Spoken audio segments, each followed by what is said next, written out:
तुमचे माझे आपल्या सगळ्यांचे नेते, कारण नेतृत्वाला वय नसतं.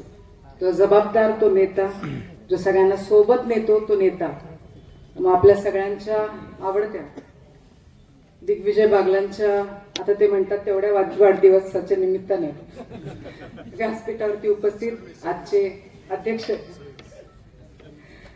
आपले ज्येष्ठ नेते आदरणीय बाळू मामा, व्यासपीठावरती उपस्थित असलेले आदरणीय विलासरावजी गुंडे सर, आदरणीय गव्हाणे भाऊसाहेब, आदरणीय बाळासाहेबजी पांढरे, आदरणीय वागज आप्पा, आदरणीय चेअरमन रोकडे, एक वैशिष्ट्य असे पांडुआबा, सगळेच, गणेश, कल्याण सरडे सर, मंडल अध्यक्ष काका सरडे, सचिन पिसाळ, नावं घ्यायची म्हणलं तर अडचण अशी आहे की तुम्ही जर फक्त तुमच्या आसपास नजर फिरवली तर तुमच्यापैकी प्रत्येक जण हा ज्यानं माझ्या वडिलांसोबत राजकारण सुरू केलं त्यातला प्रमुख आहे.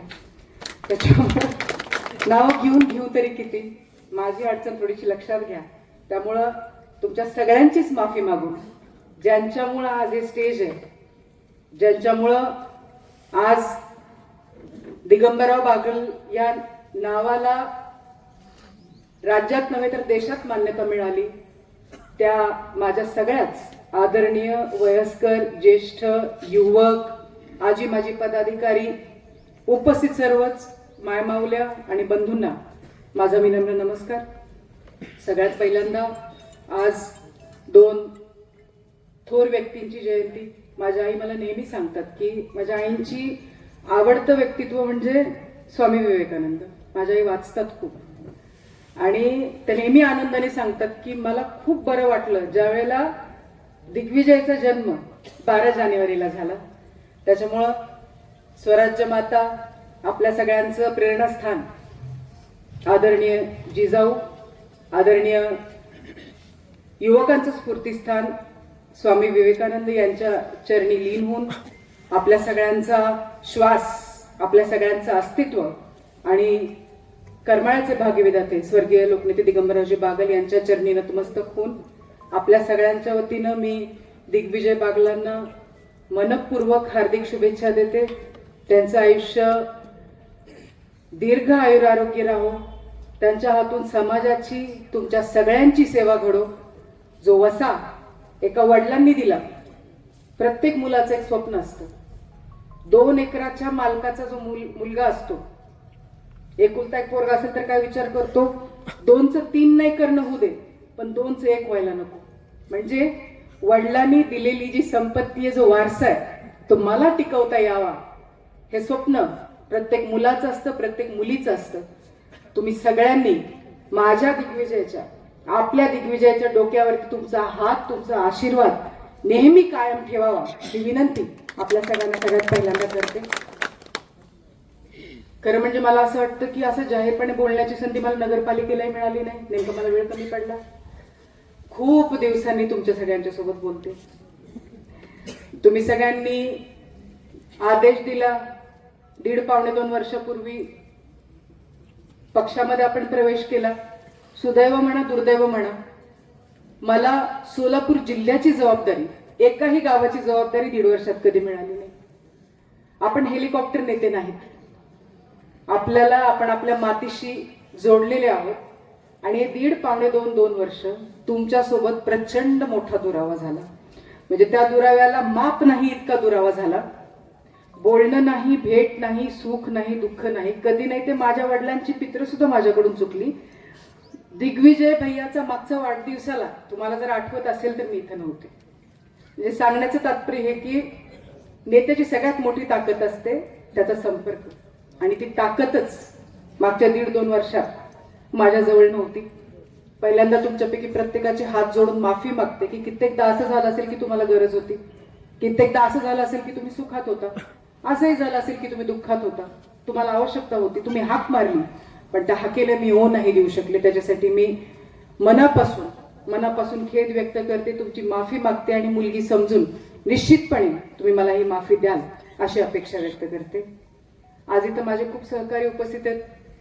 36 गावातले सहकारी आहेत, 118 गावातले सहकारी आहेत.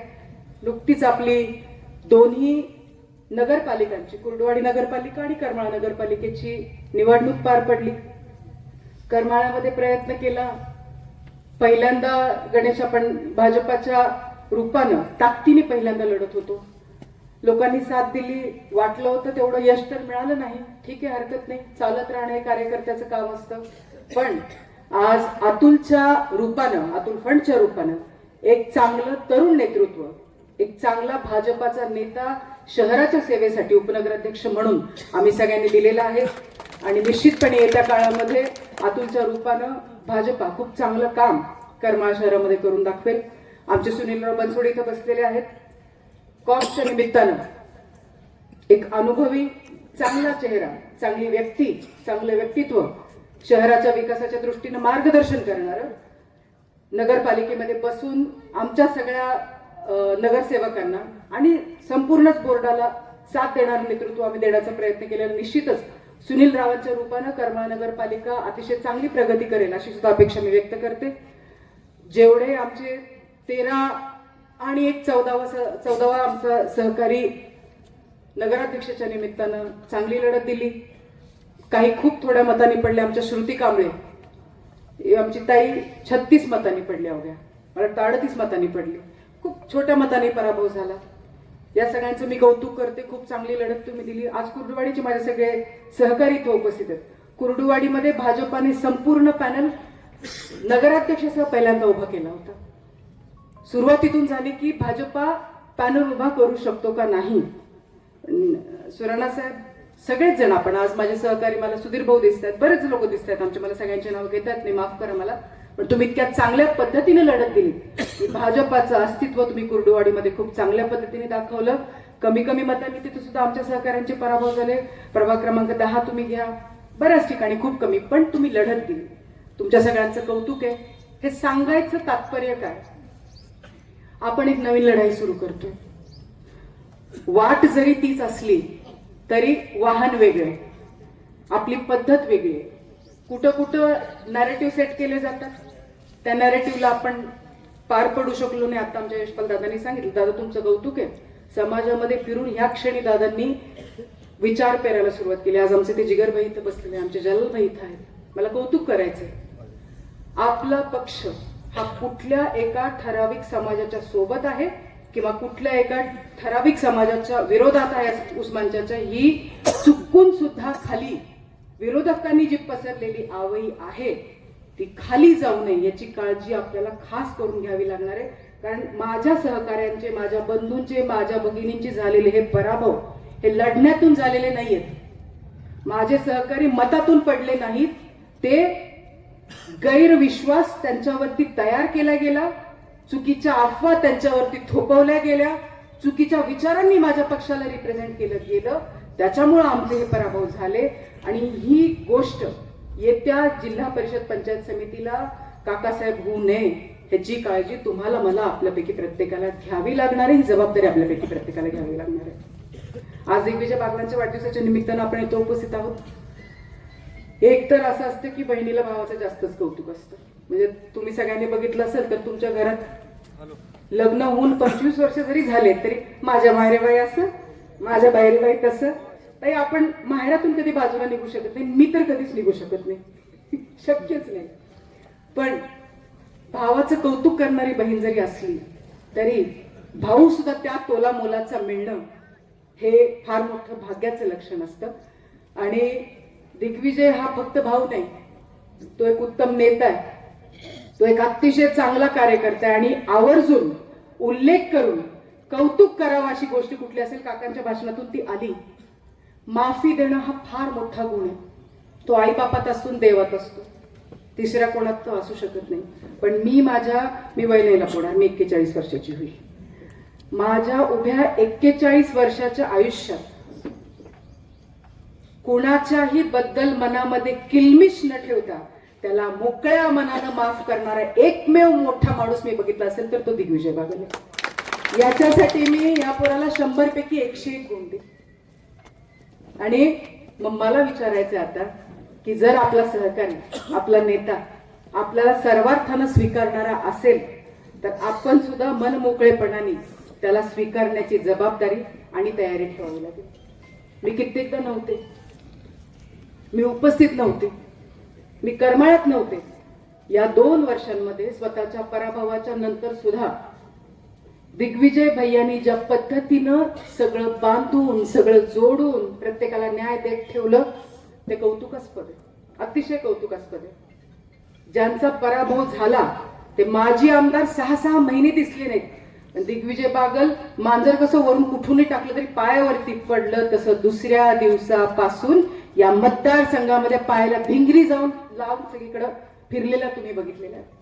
तो कलेक्टर ऑफिसमध्ये होता, तो पोलीस स्टेशन मध्ये होता, तो तहसीलदारांच्या इथं होता, तो मंत्रालयात होता, तो तुमच्या सुखाला होता, तो तुमच्या दुःखाला होता, तुमच्या इलेक्शनला होता, तुमच्या बांधाच्या भांडाला होता, तुमच्या भावकीच्या भांडाला होता, तुमच्या कोंबड्या चोरल्या तरी तिथं तिथं नेमकं काय झालं सोडवायला तो होता. या नेत्यांना आपल्याला भरपूर दिलं. बसलेल्यांनी सुद्धा स्वतःकडे बघावं ना आसपास बघावं. अण्णा, या नेत्यांना आपल्याला पद दिलीत, या नेत्यांना आपल्यासाठी इलेक्शन लढले, या नेत्यांना कुणाला तरी आपल्यासाठी माघार घ्यायला लावली. या नेत्यांना जेव्हा आपल्याला माघार घ्यायला लावली त्यावेळेला पुढच्या इलेक्शनला आपल्याला न्याय देण्याचा प्रयत्न केला. छातीचा कोट करून माझा कार्यकर्ता हा माझा कार्यकर्ता नाही, माझा भाऊ आहे, या भावनेनं नेता म्हणून नाही, तुमचा लेख म्हणून, तुमचा भाऊ म्हणून तो उभा राहिलेला आहे. मला मागच्या विधानसभेच्या इलेक्शनचं काहीच काढायचं नाही, पण स्टेजवरती बसलेले, खाली बसलेले सगळे प्रमुख लोक तुम्ही आहात. मला तुम्हाला आवर्जून सांगायचं, आपल्याकडे सावड असते, सावड असते ना. मी तुमच्या शेतात येऊन काम करायचं आणि तुम्ही माझ्या शेतात येऊन काम करायचं. फार काही नाही. इथं बसलेल्या आणि घरात असलेल्या दिग्विजय बागला सोबत जोडल्या गेलेल्या प्रत्येक कार्यकर्त्यांना, आजी माजी पदाधिकाऱ्यांना नुसती दिग्विजय बागलाची सावड जरी केली ना तरी 25,000 पठ्ठे निवडून येईल 2029 ला. काही नका करू, फक्त सावड करा. सावड व्यवहार आहे, भावनिक नाही बोलत आहे. आणि आणखीनही सांगते, आम्हाला भावनिक व्हायचं नाही, आम्हाला भावनेनी मतं आपल्याला मागायची नाहीत. तुम्हाला वाटत असेल योग्य, तुम्हाला वाटत असेल काम करतोय, तुम्हाला वाटत असेल, आता त्यांनी सांगितलं की वारसा फक्त मिळत नसतो तर किती वारस, मी नावं मला घ्यायची नाही काका, आपण नेहमी बोलतो, किती वारस असे दाखवतो. मोठे वडील, एकदम मोठे वडील, नाव जिल्ह्यात, नाव राज्यात, नाव देशात, नाव. मुलगा वारसा चालवू शकला नाही, चालवू तर शकला नाही, पण एक शब्द आहे महाराज असं सांगते, कुळवरून सुरू होणारा शब्द आहे, कुळ. अशी मुलं निघाली. वारसा सुद्धा चालवावा लागतो, वारसा सिद्ध करावा लागतो. आपला नेता तसा वारसा सिद्ध करणार आहे. मला तुम्हाला निश्चितपणे सांगायचंय की येत्या काळामध्ये वारसा सिद्ध करणाऱ्या नेत्याला योग्य ठिकाणी नेऊन बसवायचं काम हे तुमचं, माझ्यावर उपकार आहे. तहसीलला सहज गेलं तर दररोज कमीत कमी 3-4 बहिणी निघतात बघा, हक्क सोड देणाऱ्या. कमीत कमी 3-4 बहिणी असतात. भाऊ वेगळा बसलेला असतो, बहीण वेगळी बसलेली असते, नवरा आलेला असतो, नवऱ्याचं प्रेशर सुरू असतं, 1 एकर तर माग, 2 एकर तर माग, इकडे बहिणीची काळजी. मला जमीन नको, मला जमीन नको, माझ्या रक्षाबंधनाला मला माझ्या भावाला राखी बांधायला मिळावी आणि माझ्या भाऊ बिजाला माझा भाऊ 2 घास माझ्या हातचं खायला माझ्या घरी यावा. त्या जमिनीचं मला काही देणं घेणं नाही. अशा बहिणी असतात. अशा काळामध्ये जो भाऊ वडिलांच्या एवढ्या मोठ्या समूहाचं नेतृत्व आपल्या बहिणीकडे इतक्या मोठ्या मनाने घेऊ शकतो, त्या व्यक्तीच्या मनाबद्दल मी तुम्हाला काय सांगावं, माझे उपकार आहेत. आणि माझ्यासारखेच ज्या ज्या व्यक्तीसाठी त्यांनी त्याग केलेला आहे त्या प्रत्येकाला मी हाक मारते, इथून हाक मारते. जे इथे नाहीत त्यांना हाक मारते, जे आमच्या प्रवाहात नाहीत त्यांना हाक मारते, ज्यांच्या बाबतीत मी चुकली असेल त्यांना हाक मारते, जे आमच्यापासून दूर गेलेत त्यांना हाक मारते. इलेक्शन कुठलंही असू दे, काळ कुठलाही असू दे. 2019 ला गेलेल्यांना हाक मारते, 2009 पासून गेलेल्यांना हाक मारते. तुम्हाला पद मिळालं नसेल, चूक माझी. तुमचा माझ्याशी संपर्क झाला नसेल, चूक माझी आहे. तुम्हाला तुमच्यावरती अन्याय झाला असेल, चूक माझी आहे. त्या चुका माझ्यावरती टाका, पण ज्या दिलदार पोरानं तुमच्या सोबत राहण्याची, तुमचं मत मांडण्याची तयारी ठेवली, त्या प्रत्येकानं निश्चितपणे दिग्विजय बागलाच्या पाठीशी आजपासून उभं राहावं. काका बोलले की माफ करणं. मी आज सांगते, 2 पावलं माझी 10 पावलं माघार आहे. माझी 10 पावलं माघार आहे. मी आज हात जोडून विनंती करते, मी घरी येऊन पाया पडून विनंती करेन, आता हे थांबवा. फार बोलत नाही. दुसरे गट कशातून उभे राहिले? मला खरं म्हणजे पक्ष तुम्ही बघितला असेल नसेल तर पक्षाचा विषय झाला, सल्ले दिले गेले. कुणी घातला नसला तरी माझ्या दिग्विजयाच्या गळ्यात कार्यक्रमाच्या सुरुवातीपासून कमळाचा हा पंचा आहे आणि इथं बसलो असलो यांचं प्रतिनिधित्व करतो हे आम्ही आजही सांगतो आणि कायम सांगू. त्यामुळे जे आज गटात होते, पक्षात होते, कशातही होते, मला विनंती करायची, बाकीचे गट बाकीचे पक्ष आपल्यातूनच जाऊन तयार झाले ना. बरं असं काय आपण बांध रेटलाय, मारामारी केली, पोरापोरींची लग्न मोडली, केलंय काय? खून केलाय, केले काय केलंय? बरं केलं असेल सांगा, माफी मागायची तयारी. केलं असेल सांगा, जाऊन बोलायची तयारी आहे. पुन्हा सांगते, 2 नाही 10 पावलं मागे येण्याची तयारी आहे. आम्ही चुकलो, आम्ही चुकलो.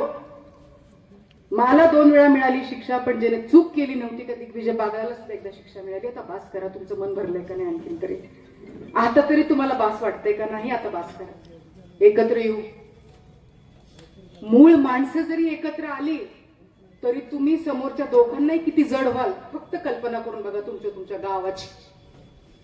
मूळ जेवढे आपण होतो तेवढे जरी आपण एकत्र आलो भाऊसाहेब, मी मूळ म्हणते भाऊसाहेब आणि मुद्दाम तुमचं नाव घेते, मूळ जरी एकत्र आलो तरी सुद्धा आपण किती जड होऊ ह्याचा विचार करू. येता काळ कसोटीचा, कसोटीला तोंड देण्याची आपली तयारी आहे. पण असा नेता वारंवार मिळत नाही आणि मी खूप जबाबदारीने बोलते. गणेश, तुमच्यापैकी प्रत्येकाची मी मुभा घेऊन बोलते. वकील साहेब, प्रत्येकाची, रामभाऊ, माझे भाजपाचे सगळे जे सहकारी तो उपस्थित त्या सगळ्यांची मुभा घेऊन बोलते मी. या तालुक्यामध्ये आमदार झाल्याच्या नंतर, शब्द लक्षात घ्या, या तालुक्यामध्ये आमदार झाल्याच्या नंतर आमदाराच्या वरचं पद मिळवणारा एकमेव नेता आहे, तो आज तुमच्या स्टेजवर बसलेला. फार मोठं भाग्य. अथॉरिटीवाडीचा विषय इथं मांडला गेला. किती प्रश्न सांगू आणखी. शेलगाव भागातलं, जेऊर भागातले, वांगी भागातले, शेलगावमध्ये सबस्टेशन आणलं होतं. कोण आहे शेलगावचं? कोण आहे शेलगावमध्ये सबस्टेशन झालं का? शेलगाव सबस्टेशन आहे का आईंनी आणलेलं? रायगाव, रायगावचं सबस्टेशन किती वर्षापूर्वी मंजूर झालं होतं? आईंना पद उतार होऊन, आई 2009 ते 2014 पर्यंत, म्हणजे मी जबाबदारीने बोलते की कदाचित आदरणीय स्वर्गीय मामांना सुद्धा उजवं काम लाईटच्या बाबतीत, एमएससीबीच्या बाबतीत आदरणीय आमदार श्यामलताई बागल मामींनी केलं. हे मान्यच करावं लागेल, हे विरोधकी मान्य करतात. त्या काळातलं रायगावचं सबस्टेशन 2014च्या आधीच, आज आपण 2026 मध्ये बोलतोय. आत्ता परवा दिवशी रायगावच्या सबस्टेशनच्या बाबतीमध्ये मी ज्या दिवशी गेले होते तेव्हा कॉन्ट्रॅक्टरला बोललो आम्ही आणि आता सबस्टेशन सुरू होतंय. तुम्ही केलेली कामं, मंजूर केलेली कामं करण्याची सुद्धा ज्यांची कुवत नाही त्यांना आपण निवडून दिले. तुमच्या नेत्यानं केलेली, म्हणजे म्हणतात ना की एक एक घर इतकं समृद्ध असते, एक एक पिढी इतकी समृद्ध असते की एक पिढी कमवते, किती पिढ्या खातात? 7 पिढ्या खातात. तसं आदरणीय मामींनी केलेले सबस्टेशनची कामं करायला यांना 11 वर्ष जातात आणि आपण पुन्हा त्यांनाच निवडून देतोय. याचा विचार थोडासा आपल्यापैकी प्रत्येकाला करावा लागेल. प्रत्येक वेळेला कुठल्या तरी बाबतीमध्ये आपल्यामध्ये गल्लत करायची, एकमेकाच्या विरोधात एकमेकाला करायचं, आता हे बास झालं पाहिजे. आणि जाहिरातींनी, सोशल मीडियावरती वरवर दाखवून, उद्घाटन करून फीत कापून कामं होत नसतात. काम जमिनीवरती, रस्त्यावरती दिसावं लागतं. पठ्ठ्यानी 11 कोटीची कामं आणली, गावागावात तुम्हाला आज दिसतात. मग आज कुठलंच पद नाही. कुठलं पद आहे? दिग्विजय बागलाच काय पद म्हणून काय आहे? उत्तर द्या. माझी नाही सांगायचं, आजी सांगायचं. काय? एकही पद नाही. 9 कोटीची कामं जर तो करू शकतो कुठलं पद नसताना, या नेत्याला जर तुम्ही पद दिलं, रेटेवाडीत मागता कशाला? तुम्हाला हातात आणून दिल ना तो. आधी सबस्टेशनची काम आहेत, आज रस्त्याची काम आहेत, केमची लोक आहेत तिथं. आज मांगी तलावाचा प्रश्न आला, मांगी तलावातून दुसरीकडे पाणी देण्याचा प्रश्न आला, कुणी आवाज उठवला? ज्यांना आपण मत दिलं त्यांनी उठवलं का? कुणाला लीड दिला? उठवलं का त्यांनी आवाज? बोलले काय का शब्द? ज्या पक्षात आहे त्या पक्षाला लढायची आणि भिडायची तयारी ठेवली, सांगितलंय मांगी तलावाची कपॅसिटी वाढवा, आणखीन 4 टीएमसी पाणी आणा, 2 टीएमसी तुम्हाला जिथं न्यायचे तिथे न्या, 2 टीएमसी मध्ये आमची एमआयडीसी सुरू करा. जर आहे याच्यामध्ये पाण्याचा टिप्पू जरी गेला, गळ्यात रोंडा बांधून आम्ही आमचे कार्यकर्ते तळ्यात उतरल्याशिवाय राहणार नाही. बोलणारे आपण आहे, दुसरं कोण बोलले? नाही बोललं. कुकडीची अवस्था काय? टेल टू हेड पाण्यासाठी प्रत्येक वेळेला भांडणारे आपण आता कुणाला भांडतोय? इलेक्शन आलं की हे गाव भेटलं दिलं त्याला पाणी, ते गाव भेटलं दिलं त्याला पाणी. अख्ख्या गावाला पाणी भेटतं का? वीट आहे का इथे? बोलणार का नाही आता? कुणाला लीड दिला? हे का बोलायची वेळ? त्याचा प्रसंग नाही, पण एक कार्यकर्ता म्हणून तळमळीने बोलते. आणि जर काम करून सुद्धा पद मिळणार नसेल, कार्यकर्त्यांनी कामच कसं करावं, का करावं हा प्रश्न निर्माण होतो ना. कदाचित मी थोडीशी भरकटले, तुमची माफी मागते. पण आता मगाशी बरेचसे उल्लेख झाला, बऱ्याचशा गोष्टी बोलल्या गेल्या. मला तुम्हाला आवर्जून सांगायचं की आपण आता एका पक्षाच्या घाटणीत बांधलो गेलेलो. कृतज्ञपणा हा स्वर्गीय मामांच्या विचारांमध्ये कधीच नव्हता. मगाशी काल सकाळी मला कोणतरी भेटलं, अमुक तमुक व्यक्ती भेटली, मला नाव नाही सांगता येणार. तर त्यांनी मला सांगितलं की फसवणूक नको बरं का. मेंढला आमचं उलट आहे, आमचा हात असा आहे असा. म्हणजे फसवणूक आमची होते, आम्ही दुसऱ्याची नाही करत. ज्याला ज्याला मदत केली शड्डू ठोकून पठ्ठा एक तर समोर तर उभा राहतो, नाही तर दुसऱ्याला घेऊन सत्ता तरी स्थापन करतो. फसवणूक नेहमी आमची होते, फसवणूक आमच्याकडून समोरच्याची कधीही होत नाही. पण आपण अडचणीत होतो, वाईट काळ प्रत्येकावरती येतो. सहकार कुठल्या पद्धतीनं खाजगी होईल हे प्रयत्न करणारी खास टोळी जी प्रयत्नरत राहते, तिचा फार मोठं लक्ष मकाई होता. तो काळ आपण आज विसरलो नाही.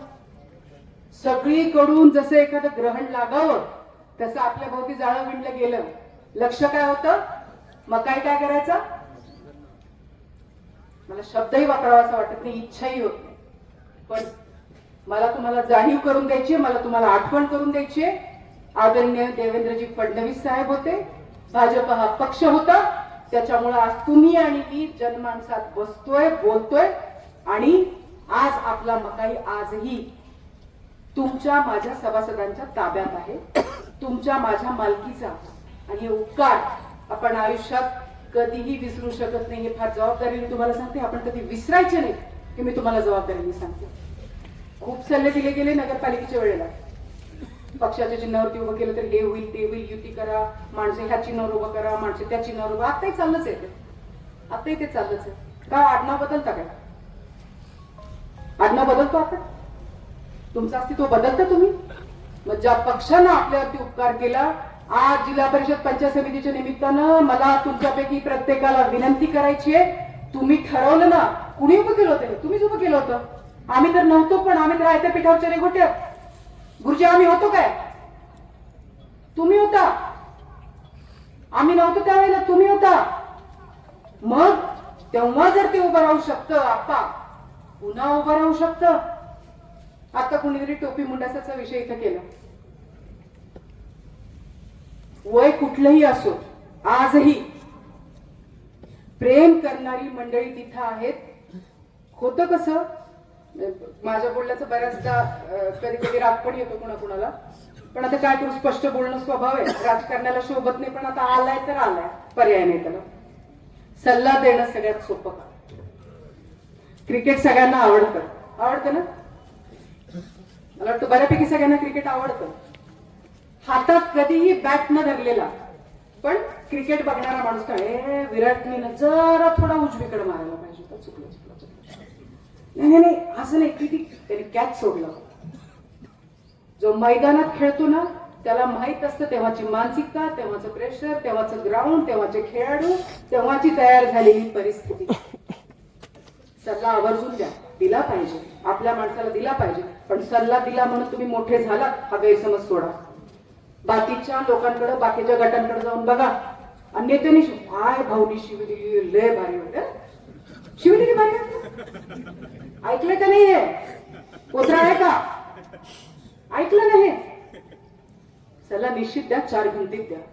सल्ला जाहीरपणे दिला म्हणून तुम्ही मोठं होता असं जर तुमचं मत असेल ना, खोडून काढा पहिल्यांदा तुम्ही ते.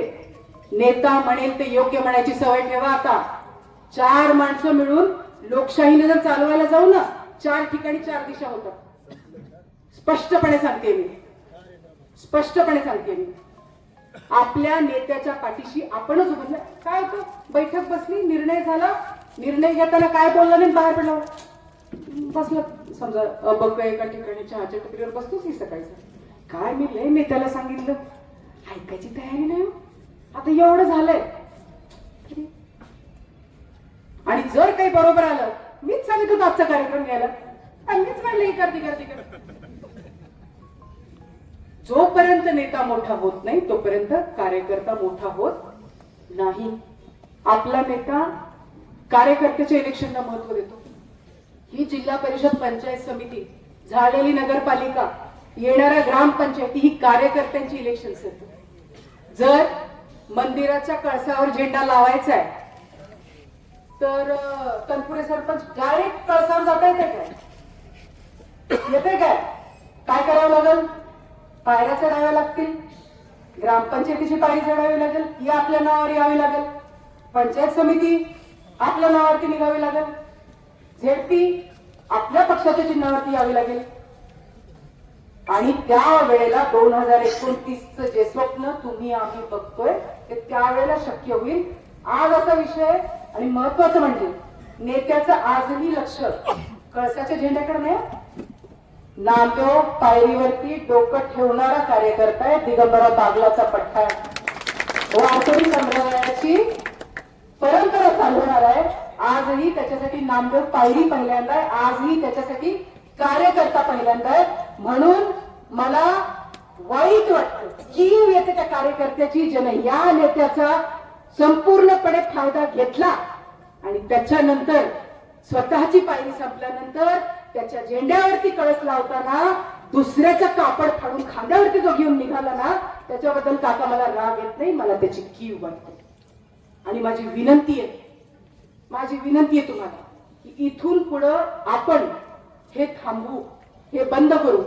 काय होतं, बऱ्याचदा आपलं कसं होतं की आता मी आणि गणेश एका पक्षात काम करतो, इथं असताना आमचं जमत नाही. गणेश काय म्हणणार, दीदी असली की तुम्ही निवडणुकीला जाणार नाही, मी प्रचार. मी काय म्हणायचं, गणेश असतील तर मी जाणार. पण दुसरीकडे गेले, एका गाडीत जाते, मांडीला मांडी लावून बसते, ताटात जेवण करायचं राहतं. खरंय का खोटे? इथंच का चालत नाही? मला तुकाराम सांगायचंय. तुकाराम महाराज म्हणतात, हवे ते देव, कासेची लंगोटी, नाठाळाचे माती. कारण नेतृत्वाचं काम आई सोबतच वडिलांचं पण. आई प्रेमानं जवळ करते, माया करते, पण मूल शिस्तीत राहत नसेल तर नेत्याला कठोर भूमिका सुद्धा निश्चितपणे येत्या काळामध्ये घ्यावी लागेल. आणि ती तुम्ही घेत असताना आम्ही सगळेजण निश्चितपणे तुमच्या सोबत असू, हे मी नक्कीच आपल्याला सांगेन. आता निवडणुका सुरू झाल्यात, बरेचसे आपले कार्यकर्ते, बरेचसे आपले लोक एकमेकांच्या संपर्कात येत आहेत, एकमेकांना बोलत आहेत. मला आवर्जून विनंती करायची की अंग चोरून काम नको,